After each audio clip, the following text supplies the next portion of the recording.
আল্লাহ পাকের শুকর, আল্লাহর দয়া মেহেরবানি, তিনি আমাদেরকে মাগরিবের নামাজ আদায় করার তৌফিক দিয়েছেন, আলহামদুলিল্লাহ। এবং নামাজের পরে অল্প সময়ের জন্য নামাজের জায়গাতে বসার তৌফিক দিয়েছেন। নামাজের পরে নামাজের জায়গায় যে বসে যতক্ষণ বসা থাকে ততক্ষণ তার আমল নামায় নামাজ পড়ার সওয়াব লেখা হয়। আমরা বসছি যার যার সুবিধা মতো, নামাজের শুরুতেও না, কিবলার দিকেও না, তারপরেও আল্লাহ পাক দয়া করে আমাদেরকে নামাজ পড়ার সওয়াব দিবেন যতক্ষণ থাকবো। 1 ঘন্টা হইল, 2 ঘন্টা হইল, যদি আমরা অল্প সময় থাকবো তবু। এই জন্য কোনো এলান হোক না হোক, কাজ থাক না থাক, নামাজ পড়ে বসা দরকার। বসে কি কাম? তাসবিহ ফাতিমি পড়ি, 4 কুল পড়ি, দোয়া করি, কিচ্ছু ভালো লাগে না, জিরাই, সমস্যা নাই, তাও থাকি বসে। যে কোনো বক্তে 5 মিনিটও যদি কাটাই তবুও আল্লাহ পাক তাকে এই সওয়াব দান করবেন, মাহরুম করবেন না। আমাদের থেকে এই আমলটা ছুটে গেছে, নামাজ পড়ে বসি না কেউ, খালি তাড়াতাড়ি ভাগার চিন্তা করি। নামাজিদের এই আমলটা করার সুযোগ আছে, বেনামাজিরা তো নামাজ পড়েই না, এখন সুযোগ নেই। আমরা যারা নামাজি কমাস কম তারা যেন এই কাজটা করি, নামাজ শেষ করে একটু বসি। কোনো কাজ নাই, বসাটা এই কাজ। এই বসার দ্বারা কি হয়? আল্লাহ পাক ওই ব্যক্তির গুনাহ খাতা মাফ করে দেন। তাহলে একটু বসলে জিরান্তি হইল, মাঝখান দিয়ে বিরাট বড় রহমত পাইলাম, মাগফিরাতের ফয়সালা হয়ে গেল। বসা যাইব না ইচ্ছা করলে? আরেকটা কথা মাঝখানে বলি, সেটা হলো ওই যে গামছাগুলি রাখা আছে, কোন সহৃদয় ব্যক্তি রাখছেন মুসল্লিদের উপকারের জন্য, হাত মুখ মোছার লেগে। গরমকালে তেমন দরকার না হইলেও মুছার অভ্যাস আছে, শীতের দিনে দরকারই আছে। উজু করে আসে এরা, আমরা আসি তো আমাদের উজুর পানি মায়ে মুস্তামাল অঙ্গ থেকে গড়ায় পানি পড়তে পড়তে আসে। কিছু মনে করেন মসজিদে গিয়ে মুসমো, গামছা আছে, তাহলে হে কি ঝেড়ে ঝেড়ে থুয়ে আইব না লয়ে আইব? তাহলে মসজিদে ফুটাগুলি পড়বো। ওজুর ব্যবহৃত পানি মসজিদে ফালানো জায়েজ নাই, নিষেধ, গুনাহ। বুঝাইতে পারলাম? তাহলে কি করা উচিত? বাইরের থেকেই ঝেড়ে ঝেড়ে মুছে সাফ করে আসা উচিত, যাতে ভিতরে পড়ার সুযোগ না পায়। বুঝাইতে পারলাম? কেরা কেরা বুঝছেন? এত টান, এত শুরু করে ওঠেন কে? মাশাআল্লাহ, শাবাশ। বোঝা মানে কি? আমল হওয়া। বোঝা গেল কি আমলে আসবে। তৃতীয় কথা, এই যে গামছাগুলি মুছতে মুছতে সুগন্ধি হয়, দুর্গন্ধি হয়। একাধিক মানুষের মুছলে স্বাভাবিকভাবেই ভিজা গামছা মুছলে পরে কি হয়ে যায়? দুর্গন্ধ। কেউ টের পান না আপনারা? কেউ সঙ্গে দেখেন গিয়া কিরকম গন্ধ লাগে। মসজিদের মধ্যে দুর্গন্ধ ইচ্ছাকৃত রাখা জায়েজ নাই। এই যে মুফতি সাহেবের সামনে কয়ে গেলাম, উনি মুফতি, বড় আলেম, কাজে এই ব্যবস্থা ভিতরে রাখা যাইব না। এটা কি করা লাগবো? রাখলে বাইরে, নাইলে যার যার দায়িত্ব করে আসবো। বুঝাতে পারলাম? কোন দুর্গন্ধ, মনে করি পিকদানি, কয়দিন থেকে ফেললে ধুইলেও গন্ধ আসে না? পান খায় যারা পিক ফেলায়, একটা পিকদানির মধ্যে ধুইলেও কি এই পিকদানিতে গন্ধ আসে না? আসবেই, সব পিকদানি মসজিদে রাখা যায় না, গন্ধের কারণে। ওটা ওই রকম গন্ধ আসে। আল্লাহ পাক সহি বুঝ দেন, আমলের তৌফিক দেন। আরেকটা আমল সুন্নত এখানে জিন্দা নাই, সেটা হলো ভাই তুমি মোবাইলটা থাউছেন, মেলা কাম জীবনে করো, বাদ দাও।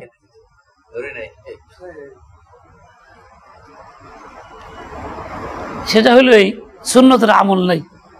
সেটা হলো এই, যেখানে ফরজ পড়া হয় ঠিক ওই জায়গাতেই সুন্নত না পড়া, জায়গা বদলে একটু আগে পিছিয়ে ডাইন বামে। পুরা মসজিদ ভরা, যাওয়ার জায়গা নাই।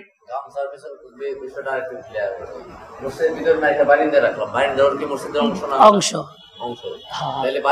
বারান্দার বাইরে রাখতে, যদি কেউ রাখতে চায় তাহলে ঝামেলা মুক্ত হইল।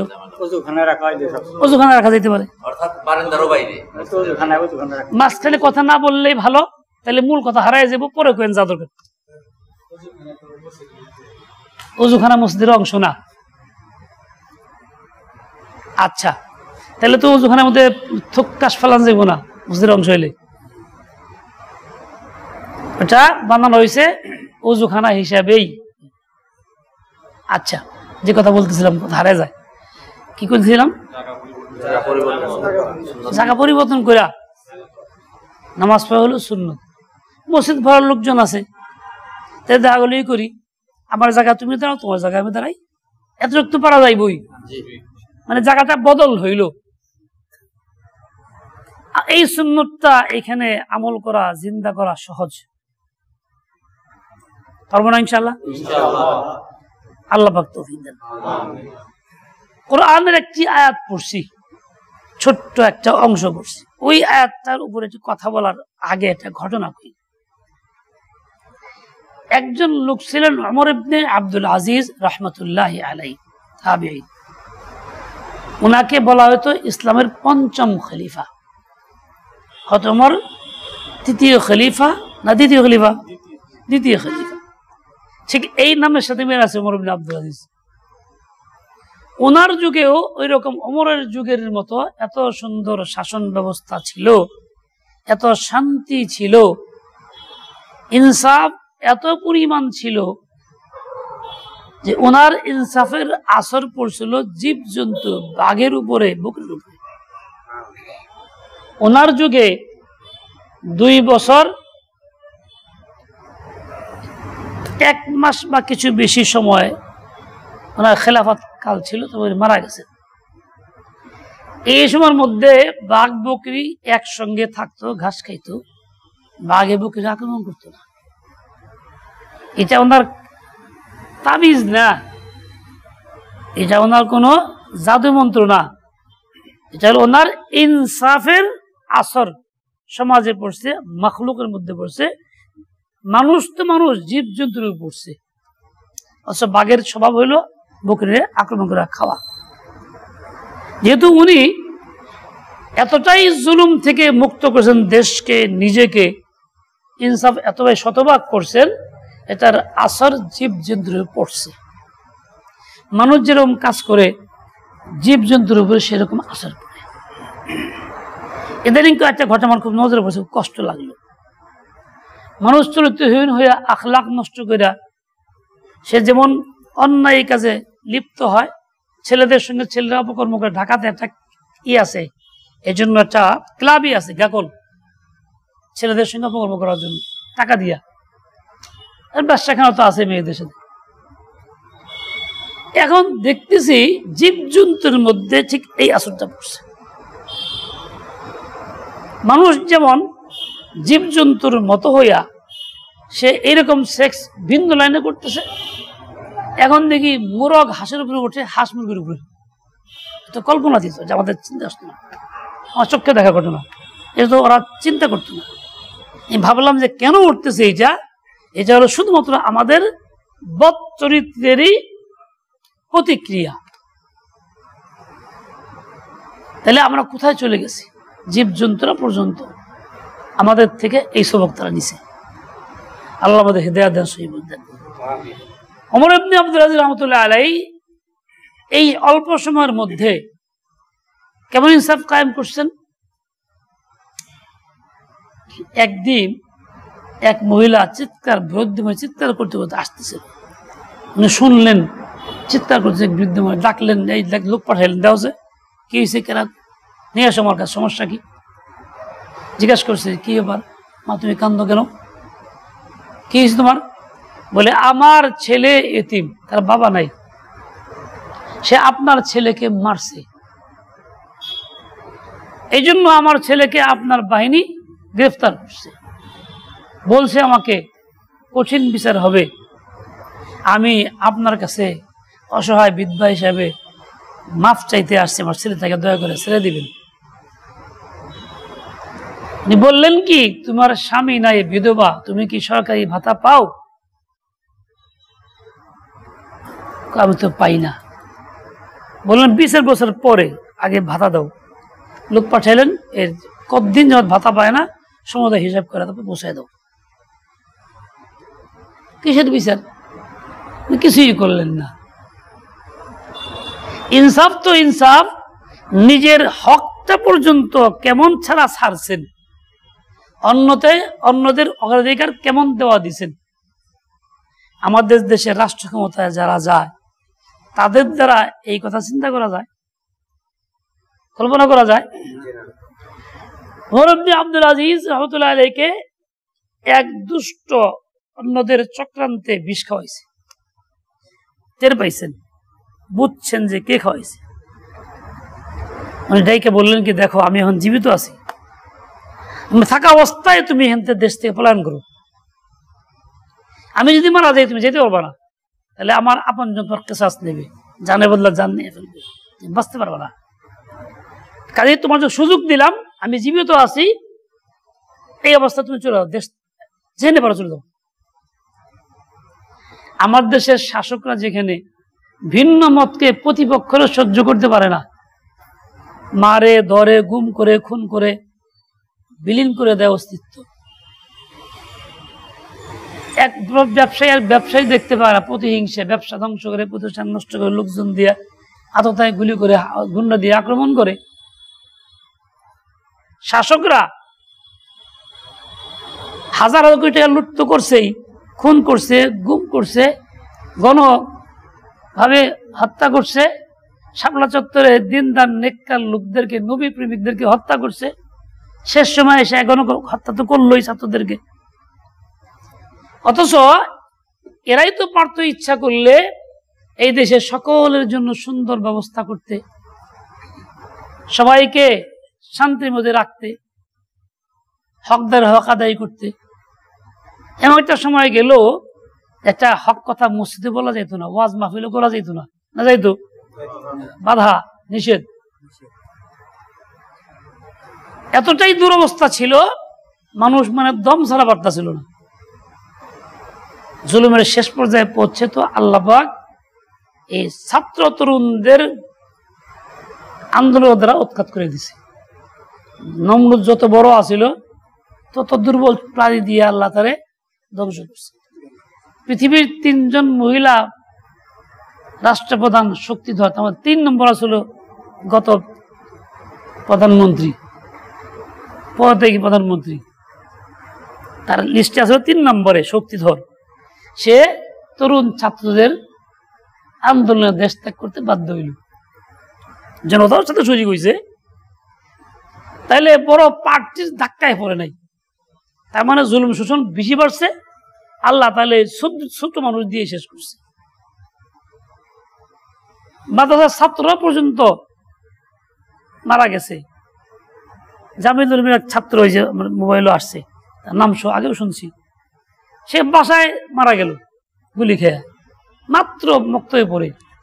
মিজানপুর একটা ছেলে মহিষে, সে মারা গেল গুলিতে। কি হবে? ক্ষমতা ধরে রাখার জন্য, প্রতিপক্ষকে ঘায়েল করার জন্য সব রকম চেষ্টা। আর ওনার অবস্থা কি ছিল, যে আমার বিষ খাওয়াইছো তুমি, বুঝছি তুমি খাওয়াইছো, সুযোগ দিলাম, দেশ ছেড়ে যাও তাড়াতাড়ি, আমি মরে গেলে তুমি থাকতে পারবা না, পরে শেষ করে দেবো। এখন কেউ কিছু বলতো কেন, আমি তো জীবিত আছি, আমি তো জীবিত, কিছু করতে পারবো না। এইরকম ইনসাফগার ছিলেন। ওনার দেশে একজন লোকও নাহক খুন হয়নি, একজনও না, একজন মানুষ না খেয়ে মারা যায়নি। কোন একজন লোক দেখাইতে পারবো না পৃথিবীর ইতিহাসে যে একজন লোক গরিব দেখে বড় লোকের সঙ্গে মামলা করতে গিয়ে হ্যারে জোর করে হারাই দিছে, হ্যার সাক্ষী গায়েব করে দিছে, গুম করে দিছে। বিগত সরকারের সময় অনেকের সাক্ষী গুম করে দিয়েছে, কোর্ট থেকে উঠায় লয়ে গেছে লোক দিয়া, পুলিশ দিয়া। বাদশাহ হারুন রশিদ তাবিঈ না, অনেক পরের, বাগদাদের খলিফা ছিলেন।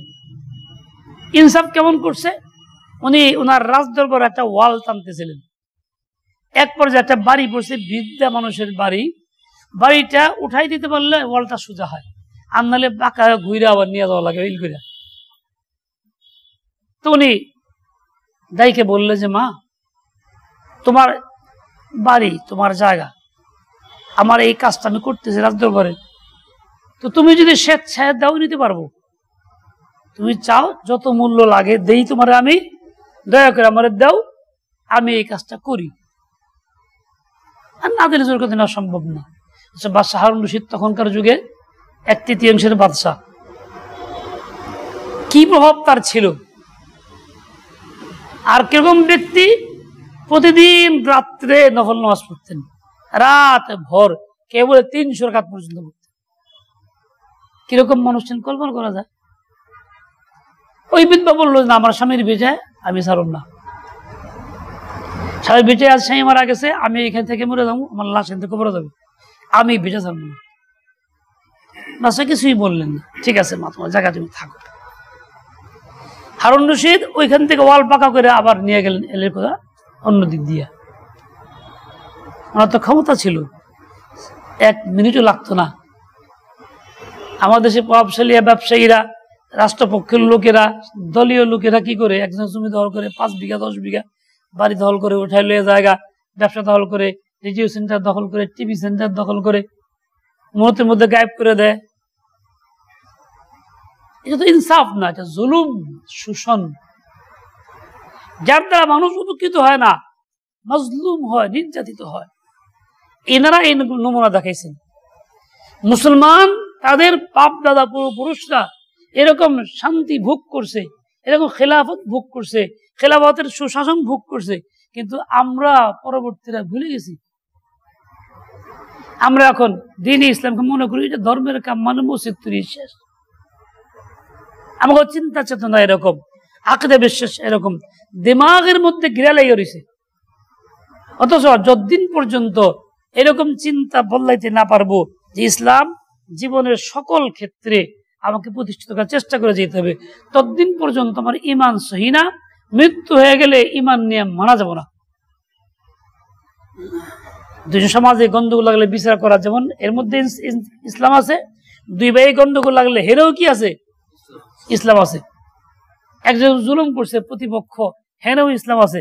জালেমের হাত ধরে তাকে বিরত রাখো অন্যায় করার থেকে, মাজলুমকে সাহায্য করো, তার পক্ষে কথা, তার ইনসাফ দিয়ে দাও। ইমাম শাফির মতো ছোট্ট মানুষ তখন একবার বাদশাহ হারুন রশিদ বললেন কি, আমি জান্নাতি না জাহান্নামী, কে বলতে পারো? তো কে বলবে? তোমরা বলো একরাম কি আলেম হইলো, বলতে পারবা না? বলতে হবে। বলতে না পারলে কঠিন শাস্তি।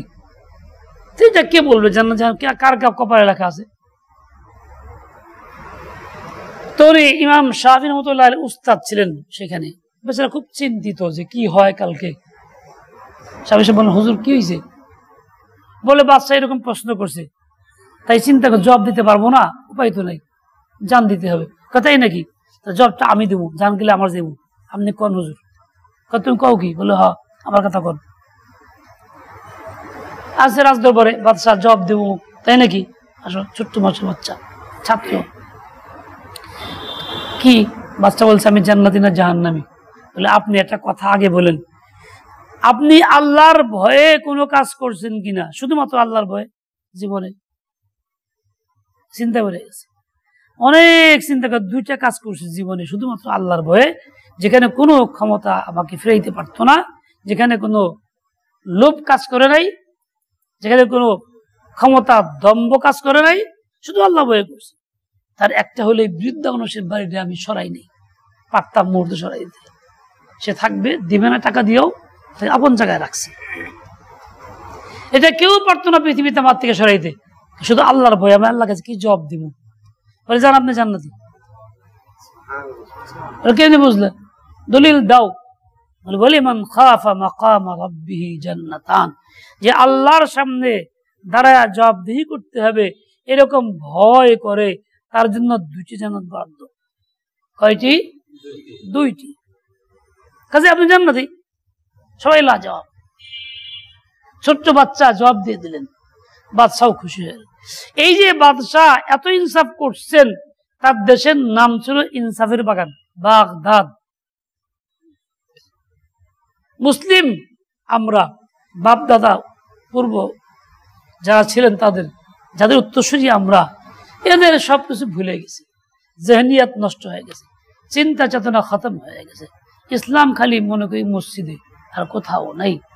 এটা যে আসলে ইসলাম না, কুকুরের চিন্তা চেতনা, গণতন্ত্র চিন্তা চেতনা, এই নিয়ে মারা গেলে দুনিয়ার থেকে মৃত্যু হবে ইমানের সাথে না, কুকুরের সাথে মৃত্যু হবে।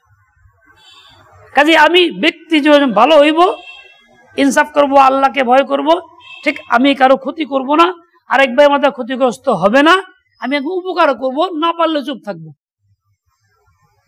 ইদিলু হুয়া আকরাবু লিত্তাকওয়া, আল্লাহর হুকুম।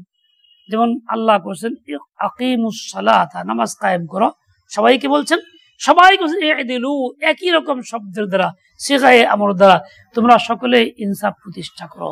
হুয়া আকরাবু লিত্তাকওয়া, ইনসাফটাই হইল তাকওয়ার সবচেয়ে নিকটবর্তী কাম। ইনসাফ নাই, তাকওয়া নাই। এরকম ইনসাফ যার জীবনে আছে, এই লোক, এরকম লোকগুলি যদি সংসদে যায়, রাষ্ট্রীয় ক্ষমতা যায়, তাহলে কি দেশে ইনসাফ হবে কি হবে না? আর এরকম লোকগুলি না গেলে ইনসাফ কেমন হতো দেখলামই আমরা কতদিন পর্যন্ত, দেখতেই তো আছে। খালি এক ক্ষমতা নেই, একাধিক ক্ষমতা দেখলাম, একই অবস্থা, ভালো হয়ে আসে পরে খারাপ হয়ে বাইর হয়, যেই যা হে একই অবস্থা। কেন? আল্লাহর ভয় নাই, ইনসাফ প্রতিষ্ঠার মধ্যে নাই, তার সঙ্গে আল্লাহ সম্পর্ক গভীর না, সে আল্লাহকে মনে রাখে না। সে মনে করে পাইছে সুযোগ দুনিয়াতে, ভোগ কর খালি এখন, একদামার অর্ধামার। আমার এক মুরিদ বাড়ি হইল এই টঙ্গী ময়দানের কাছে, রাজা বাড়ি, সে আওয়ামী লীগ করে বাস্তবে। হুজুর আমার গাড়ি আটকেছে গাজীপুর থেকে, এই ডিবি হারুন তার লোক, মাল নিয়ে আসতেছিলাম, ট্রাক ভাড়া চালাই, সে আটকেলো বিনা কারণে, কাগজ দেখাইছে সবকিছু ওকে, তাও টাকা দেয়, কোনো ছাড়তে পারে না, মাল পৌঁছাতে জায়গা মতো পৌঁছাইতে পারতেছি না। শেষ পর্যন্ত ড্রাইভার তার 10,000 টাকা সাজছে, তাও ছাড়ে না, না আমার সারা এগুলি খায় না, বড় নোট খায়। শেষ পর্যন্ত সে নিজে গেছে, আমি হুজুর আওয়ামী লীগের পরিচয় দিয়েছি, ছাড়লো না। শেষ পর্যন্ত গেলে 50,000 টাকা দেওয়া লাগবে, আমি 50 দিলাম না, ও আমাকে অন্যায় একটা মামলা করে দিল, হাজিরা দিলাম কোর্টে, হাজিরা তার কিছুই করতে পারলাম না। শেষ পর্যন্ত আমার টাকা দিয়ে গাড়ি আনানো লাগলো। এই ডিবি হারুন কিরকম জালেম, সবকিছু বৈধ হওয়ার পরেও কোর্টপন্থে গিয়ে হইল, কোর্টও কি ইনসাফ হইল? এরকম জুলুম রন্ধ রন্ধ সমাজের মধ্যে চলছিল। একজন ইমাম সাহেব হক কথা বলতে পারে না, সমাজে ভালো মানুষ হক কথা বলতে আগেই চিন্তা করছে কোন বিপদে পড়ি, ওদা হয়ে যায় নাকি রাত্রেবেলা। আল্লাহ পাক রব্বুল আলামিন সকলের চেষ্টায় এরকম অবস্থা থেকে একটু শ্বাস ফেলার সুযোগ দিয়েছেন, আলহামদুলিল্লাহ। এই অবস্থায় যদি আমরা শান্তিপূর্ণ জীবনযাপন না করি, তাহলে আমরা তো জালেম হয়ে যাবো। আমাদের কাজ হলো শান্তিপূর্ণ জীবনযাপন করা, একে অপরের কল্যাণ নিয়োজিত থাকা, এবং ইনসাফ নিজের জীবনে কায়েম করা, প্রতিষ্ঠিত করা, অপরের জীবনে কায়েম করা, প্রতিষ্ঠিত করা। এবং এই ইনসাফ যারা করে ঠিক তাদেরকেও এভাবে ক্ষমতার দিকে পাঠানো, সকলে মিলা, যাতে করে আমাদের এই ইনসাফটা আমাদের সকলের মধ্যেই আসে এবং তো সুশাসন সময় ভোগ করতে পারে, ধনী গরিব পার্থক্য না থাকে। এটা সত্য কথা কইবেন। রিক্সাওয়ালা গরিব মানুষ, এলাকার প্রভাবশালী রিক্সাওয়ালা উঠছে, ভাড়া নিয়ে কাজে লাগছে, ধমক দেয়, মার বাসা থাপ্পড়টা লাগেছে, 2-4 জন যাও যায়, রিক্সাওয়ালার পক্ষে কয়, ওই বেটার পক্ষে কয়, রিক্সাওয়ালার পক্ষে না কইলেও হের পক্ষে ডাইরেক্ট না কইলে কয় কি, এই যাও যাও তো খামাখা ঝামেলা করো, যাও যাও যাও যাও গা, উল্টা হেরে খেদাই দেয়। কিন্তু ওই বেটারে কিছু কয় না কারা, তারা আমরাই তো। তাহলে আমরা কিরকম ইনসাফওয়ালা? তাহলে আমাকে ইনসাফ বেইনসাফের আসর জীবজন্তুর মধ্যে পড়বে না কেন? ওমর ইবনে আব্দুল আজিজ ইনসাফের আসর জীবজন্তুর মধ্যে পড়বে না কেন? এই জন্য ওনার যুগে বাঘবুকি ঘাস খাইত, একসাথে থাকতো গলায় গলায়, আর আমগো যুগে মানুষ মানুষের খায়। বাঘে মানুষের খাওয়া লাগে না, মানুষ মানুষের খায়। মানুষ খেয়ে মানুষ হয়ে গেছে। ও ভাই, তওবা করি, জীবন বদলাই, মানসিক পরিবর্তন ঘটাই, দিমাগ থেকে চিন্তা ফেলায় দেই, ইসলামকে সর্বত্র জীবনের সকল ক্ষেত্রে প্রতিষ্ঠিত করার আপ্রাণ চেষ্টা করি, এবং বাইসা বাইসা সকলে মিলা উদ্যোগ নিয়ে এরকম ভালো লোকগুলি সংসদে পাঠাই, যাতে যার দ্বারা সকলেই উপকৃত হয়। এর বিকল্প আমাদের কাছে নাই।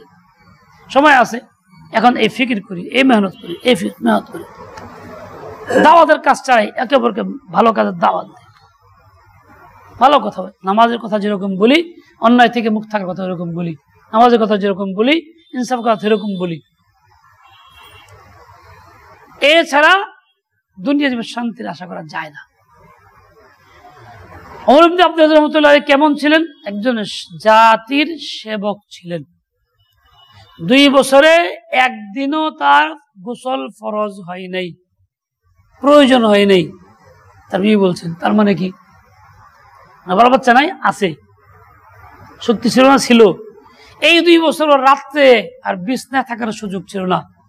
দিনভর মানুষের আদলে ইনসাফ কায়েম করা, বিচার মীমাংসা করা, আর রাতভর সদ্যবেলা কান্না যে আল্লাহ এই দায়িত্ব তুমি মানে দিছো, আল্লাহ আমার এটা ধ্বংসের কারণ না হয়, আমি এমন কোনো কাজ না করি যার দ্বারা আমার জাহান্নামে যেতে হয়। রাতভর শ্রদ্ধা কান্নাকাটি করতেন, আল্লাহকে সাহায্য চাইতেন। আচ্ছা কোন দেখি যত বড় দলীয় তাকে নেতারা কি রাত ভরা ঘুম বাদ দিয়ে সেজদা ভরা থাকে? দিন নামাজ পড়েনি, রাতে নামাজ পড়েনি, বরং রাত বেশি রাত কোন দান দরবার করে 8-9 বেলা ঘুম দেয়, 11টার ধরে ঘুমাইয়ে থাকে দিনের বেলা। কে নামাজি 1-1 জন থাকলে হয়ে 11টায় ফজর নামাজ পড়ে। নাম কমন মারা গেছে একজন লোক, এক মন্ত্রী ছিল, হ্যাঁ মাঝে মধ্যে নামাজ পড়তো, বউ ঠিক মতো নামাজ পড়তো। আমার বোন গেছে বেড়াইতে, বেড়াইতে জিজ্ঞাসা করছে, কয় যে ফজর নামাজ 11টার সময় পড়ি। 11টার সময় পড়েন কে? ওনার কাছে দান দরবার থাকে, তো গভীর রাত পর্যন্ত দান দরবার করা লাগে, পরে শুয়ে ঘুম ভাঙে না। হ্যাঁ নিয়মিত ফজর নামাজ 11টার সময় পড়ে। কয়টায়? রাত্রে না, দিনে 11টায়। তাতে কি ফজর নামাজ থাকে? 1-1 দিন একটা কারণে হয়েছে, সেটা হইতে পারে, নিয়মিত এই কাবি করে। একবার এক মন্ত্রী এসেছিল আমগো এলাকায়, নাম কমো না, হ্যাঁ বসছে, সিগারেট টিগারেট খেলো, সবকিছু করলো, উজু নাই, নামাজের সময় উজু লাগবো না, এর মধ্যে খাইল। এইরকম ব্যক্তি দ্বারা ইনসাফ হইতে পারে? হইতে পারে না। ওই রকম ব্যক্তি দ্বারা ইনসাফ হইতে পারে যারা ওমর ইবনে আব্দুল আজিজের মতো, হারুন রশিদের মতো, খলিফা ওমরের মতো। দেখেন কাছে এই যে আফগানিস্তানে 2-2.5 বছর আগে আমেরিকান পিঠায় খেদাই দিয়া এখন আফগানের লোকেরা দেশ চালাইতেছে, তাতে গিয়ে না খায় মরছে কেউ? একজন মেরে আলাইছে, কোনো খুন হয়েছে, আগুন দিয়ে জ্বালাও পোড়াও করছে, বরং তাদের টাকা দিয়েই তারা একেবারে যারা অসহায় ছিল তারা এখন ধনী হয়ে যাচ্ছে। তাদের দেশ এখন ধনী দেশের কাতারে আসতেছে। নিজস্ব ব্যবস্থাপনা, রাস্তাঘাট সব করতেছে। ওরা একটা খাল খুঁজতেছে, কত হিসাব দিছিল, যেটা বড় রাষ্ট্রের পক্ষে সম্ভব না। নিজস্ব অর্থায়নে নিজেরাই কষ্ট করতে করতেছে, আধুনিক যন্ত্রপাতিও নাই। তাহলে হিম্মত করলে আল্লাহ কিনা দেয়। দেখেন তারা কত হাজার 1 হেক্টর জমি একচোট ধ্বংস করছে, আফিম চাষ শেষ। এতগুলি আছে, এবার নয় বুনছে, ওই যাক বেচে টাকা উৎপাদন করি না, যেটা আল্লাহ নিষেধ করছে হারাম হারাম, সব ধ্বংস করে দিচ্ছে। তাতে কি না খেয়ে মরছে কেউ? কেউ না। ইনসাফ কেমন আছে? আকবরে মানুষের দরজা বন্ধ ঘুমান লাগে না, খুইলেই ঘুমায়। আমগো দেশে যত ভালো জায়গায় থাকি, দরজা খুইলে ঘুমানোর সাহস কারো বুকের পাটায় আছে? দরজা বন্ধ করেই জিনিস রাখা যায় না। তাইলে খেলাফত ব্যবস্থা, খলিফা ওমরের শাসন ব্যবস্থা, ওমর ইবনে আব্দুল আজিজের শাসন ব্যবস্থা, যারা খেলাফত কয়, ওই ব্যবস্থা আফগানিস্তানে হয়েছে, তাই কিরকম শান্তি তারা পাইতেছে। আচ্ছা আমগো দেশে ওই শাসন ব্যবস্থা হইলে শান্তি আমরা পাইতাম না? নেতা নাই বদলাক, নীতি বদলাক, খেলাফত ব্যবস্থা করুক। এগুলো খেলাফত ব্যবস্থার দ্বারা তো অন্য ধর্মের লোকরা থাকতে পারবো না, খেলাফত ব্যবস্থা তো আরো বেশি থাকতে পারবো, নিরাপত্তা আরো বেশি। হাদিসে পাক আছে দিমাহুম কাদিমাইনা ওয়া আমওয়ালুহুম কামওয়ালিনা, মুসলমানের জানমালের যেরকম দাম দেশের নাগরিক অমুসলিমের জানমালের একই দাম, সেম, কোনো বেশ কম নেই। রাসূল আকদাস এক ইহুদির পক্ষে ফাঁসিরা দিয়েছিলেন, অমুসলিম ইহুদির পক্ষে মুসলমানের মোকাবেলায়। কেন? ইনসাফ একে বলে। এই জন্য খেলাফতের ফায়দা সবার জন্য, খেলাফত সবার জন্য। কথা আছে ধর্ম বর্ণ ভিন্ন মত সবার জন্য খেলাফত। সবাই বলি ধর্ম বর্ণ ভিন্ন মত সবার জন্য খেলাফত। আবার বলি ধর্ম বর্ণ ভিন্ন মত সবার জন্য খেলাফত। খেলাফতটা খালি একজনের লেগে না, এক গোষ্ঠীর লেগে না, মুসলিম জাতির লেগে না। যার ধর্ম ভিন্ন হের লেগেও, যার বর্ণ ভিন্ন, রং ভিন্ন, কথা ভিন্ন হের লেগেও, মত ভিন্ন তার লেগেও, সবার জন্য খেলাফত, শান্তির প্রতীক খেলাফত। এই জন্য খেলাফতের রাষ্ট্র ব্যবস্থা যেখানে হবে আপনার শান্তি হবে। ইমাম মাহদী আসবেন, খেলাফত হবে, শান্তি কিরকম হবে? এক একটা ফল একটা বড় একটা মটকার মতো হবে, কল্পনা করা যায়? এখন তো আঙ্গুর চিপড়ে খাই, আঙ্গুর তো অনেক পাওয়া যায়, কেজি কেজি কিনা খাই। ছোট সময় আঙ্গুর পাইনি আমরা, চক বাজারে বিক্রি হইতো, এক আধটা দোকানে বাইরে নিয়ে বসতো, এক আধ কেজি নিয়ে বসতো, 100 টাকা মানুষ কিনতো। একদম তাও জীবনের শেষে মরে দেবার চাইতেছে, বুড়া, খাওয়া দাওয়া বন্ধ, হেল লেগে 100 টাকা আঙ্গুর আনতো, 80 টাকা দিয়ে চক বাজার থেকে। আমার চোখের দেখা, কারো মনে আছে কিনা যাই না, আমার মনে আছে। আইরে এক আধটা আঙ্গুর এর মুখে চিপ দিয়ে রস দিত মৃত্যু পথযাত্রী ব্যক্তিকে। আঙ্গুর তো কেজি কেজি মানুষ কিনে, বলে এমন আঙ্গুর হবে সে সময় একটা আঙ্গুরে গ্লাস ভরবো রস। কল্পনা করা যায়? কিসের কারণে? আদল ও ইনসাফ করার কারণে। আবার হবে আমাদের ট্যাক্সের উপর ট্যাক্স থাকে, এই জন্য মানুষ বরকত পায় না। ট্যাক্স মুক্ত করলে বরকত হয়। যাই হোক, এই জন্য ধর্ম বর্ণ ভিন্ন মত সবার জন্য খেলাফ। এই আকীদার চিন্তা যদি না বদলাইতে পারি তাহলে ঈমান নিয়েও যাওয়া যাবে না, সুফলের আশাও করতে পারি না। এটা প্রত্যেকেই যার যার অবস্থারে একে অপর ভাইকে নেকের দাওয়াত দেই, তাকওয়ার দাওয়াত দেই, ভালো মানুষ গড়ার দাওয়াত দেই, ইনসাফের দাওয়াত দেই। এভাবেই জনমত করি। আল্লাহ পাক সেই বুঝদেন, হিম্মত। আবার বলি এই দিল আয়াতটা, এই দিল হুয়া আকরাবু লিত্তাকওয়া। আল্লাহর হুকুম এটা। আল্লাহ আদিল, ইনসাফগার।